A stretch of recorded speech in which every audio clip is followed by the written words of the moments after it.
Good evening student. आज मैं आपके सामने फिर से आ चुकी हूँ एक नए टॉपिक के साथ। आज का हमारा टॉपिक है मेटल्स एंड नॉन मेटल्स, जो कि 10th क्लास में चैप्टर 3 में है। इससे मैं रिलेटेड कुछ मोस्ट इम्पॉर्टेंट क्वेश्चन बताऊंगी जो कि एग्ज़ाम के लिहाज से बहुत इम्पॉर्टेंट है। आज मैं आपको जो भी चीज़ें बताऊंगी बहुत ध्यान से पढ़िएगा, और उसके पहले आप मेरे चैनल को लाइक और सब्सक्राइब ज़रूर कर दीजिएगा। थैंक। जो फर्स्ट क्वेश्चन है स्टूडेंट, वो मेरा ये है कि गिव एन एग्जांपल। मैंने आपके फोर क्वेश्चन को एक ही में कंबाइन किया, जिसमें क्वेश्चन है आपका is a liquid at room मतलब ऐसा कौन सा मेटल है जो कि आपका मेटल या नॉन मेटल ऐसा कौन सा है जो रूम टेम्परेचर पर आपका क्या होता है, लिक्विड होता है। ठीक है, वो आपका हो जाएगा आपका मरकरी। मरकरी एक ऐसा मेटल होता है बाबू जो कि रूम टेम्परेचर पे लिक्विड फॉर्म में होता है। ठीक है, मरकरी, ये बहुत इम्पॉर्टेंट क्वेश्चन है आपका। ठीक है, फिर आपका सेकंड क्वेश्चन है metal that can be easily cut with a knife. ऐसा कौन सा मेटल है जो आपका चाकू से बहुत ईजली वो कट किया जा सकता है, मतलब बहुत सॉफ्ट होता है। वो आपका है सोडियम। ठीक, सोडियम एक ऐसा मेटल है जो कि बहुत ईजली चाकू से आप कट कर सकते हो, बहुत ज़्यादा सॉफ्ट होता है। Which metal is the best conductor. अब यहाँ पे आपका ये पूछ रहा है कि जो भी आपके इलेक्ट्रिक होते हैं, मतलब आपका कह सकते हो इलेक्ट्रॉन का फ्लो, ऐसा कौन सा मेटल है जिसमें इलेक्ट्रॉन का फ्लो बहुत अच्छे से हो सकता है, बहुत ईजिली हो सकता है। तो वो आपका सिल्वर होता है।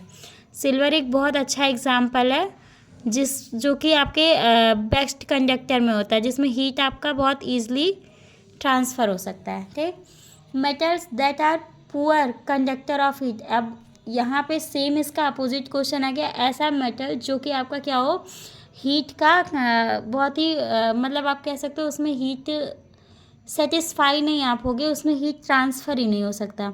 तो सिंपल सा आपने एक पढ़ा है, मरकरी है। ठीक है, जो कि रूम टेम्परेचर पे क्या होता है, लिक्विड होता है।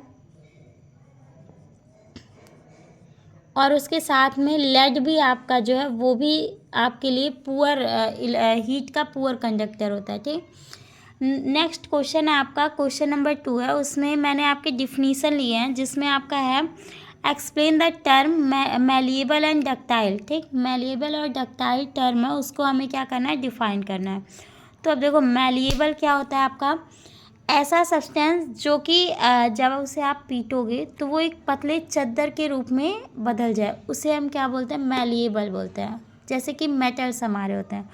डक्टाइल जो कि मतलब एक डक्ट के फॉर्म में, मतलब एक तार के रूप में उसको खींच के आप वायर फॉर्मेशन कर सकते हो।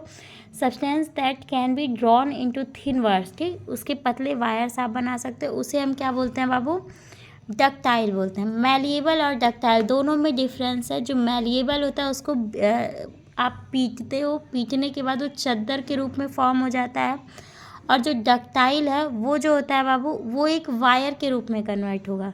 ठीक है, नेक्स्ट क्वेश्चन है आपका, इसका आप स्क्रीनशॉट लेना चाहो तो ले सकते हो। थर्ड क्वेश्चन मेरा है बच्चों, why sodium kept immersed in kerosene oil. मतलब जो सोडियम होता है, आपने सुना भी होगा लैब वगैरह में अगर आप लोग गए होगे, तो सोडियम को कभी भी ओपनली नहीं रखा जाता है ना। तो यहाँ पे क्वेश्चन आपका पूछ रहा है कि जो सोडियम है उसको क्यों हम केरोसिन ऑयल में मिक्स करके रखते हैं। तो उसका रीज़न होता है क्योंकि सोडियम आपका बहुत ज़्यादा रिएक्टिव होता है। मतलब इसमें आपका जो है सोडियम और पोटेशियम, ये दोनों ही आपके बहुत ज़्यादा रिएक्टिव होते हैं। कंबाइन एक्सप्लोजली, अगर ये कंबाइन हो रहे हैं एयर के साथ तो ये बहुत ही एक्सप्लोजली का सेंस हो गया कि मतलब ये बहुत ही घातक भयानक रूप ले लेते हैं। हैंस दे कैच फायर, ये इनमें आग भी लग जाती है। मतलब अगर इन्हें ओपनली हम रख रहे हैं तो आग भी लग जाता है। इन्हीं सारे एक्सीडेंट से बचाने के लिए, ऐसे जो एक्सीडेंटल केसेस आ जाते हैं उसको बचाने के लिए, उससे बचने के लिए लैब वगैरह में हम क्या करते हैं, जो हमारा सोडियम है उसको केरोसिन ऑयल में रखते हैं। क्वेश्चन नंबर 4 में आपके 2 ऑप्शन है, जिसमें पहला है, मतलब इसमें इक्वेशन दे रखा है बाबू, इसको कंप्लीट करना है। जिसमें पहला इक्वेशन है right equation for the reaction of iron with steam. तो जो आयरन है उसको हम क्या कर रहे हैं, स्टीम के साथ रिएक्शन कराएंगे तो क्या बनेगा। ठीक, अब आयरन है, ठीक है, और दूसरा क्या आपका स्टीम। स्टीम का सेंस है उसमें वाटर प्रेजेंस है। ठीक है, अब इसका जब हम स्टीम कराते हैं तो हमारा बनता है आयरन सेकेंड थर्ड ऑक्साइड, और साथ ही साथ हमारा क्या होगा, हाइड्रोजन गैस निकल जाएगा। ठीक है, ये हमारा पूरा आज का था। नेक्स्ट क्वेश्चन जो है क्वेश्चन नंबर 4 और 5 में, वो मैं आपके पार्ट सेकंड में कल अपलोड कर दूंगी। थैंक यू बच्चों। अब जाते जाते मेरा यही रिक्वेस्ट है आप सबसे, मेरी वीडियो को लाइक और सब्सक्राइब ज़रूर करिए।